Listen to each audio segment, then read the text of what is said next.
I'm going to show you how to construct the incenter and the inscribed circle of a triangle using patty paper.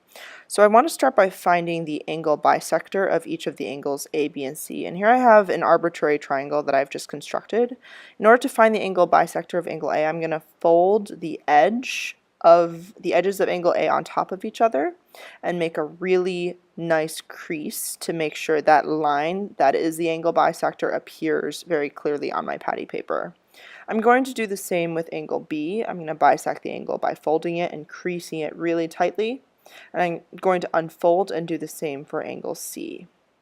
And if you do this correctly, if you match the edges up really tightly and make that crease, they should all meet at the center point that is called the incenter of this triangle. And this point is equidistant from each of the three sides, which allows us to then create that circle. Now, in order to create that circle, I need to measure my radius, and that requires constructing a perpendicular from the incenter to the side.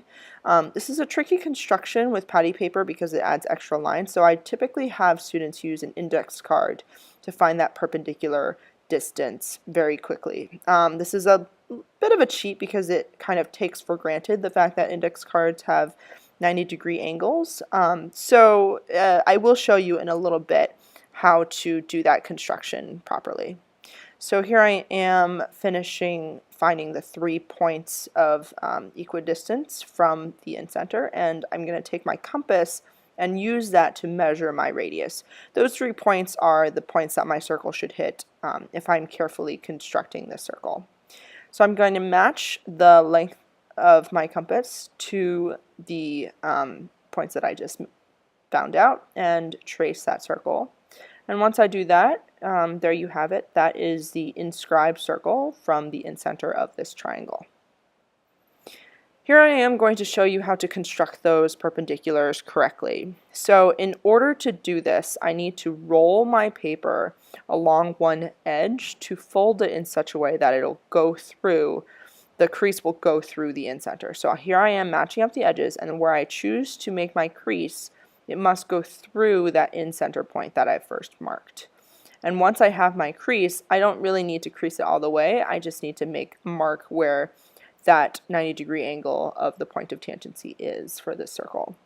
I'm going to do the same for all 3 sides of the triangle and meeting at the incenter. And once again, I use that distance to mark the radius on my compass and then finish drawing the circle. Now in class we talk a lot about the tangent segments conjecture, and that says that when you have 2 tangent lines that are tangent to the same circle that meet at one point, in this case A, not on the circle, those 2 tangent segments are congruent. We're going to prove that really quickly using patty paper. So I have another copy of that same exact drawing, and I'm just going to flip it over.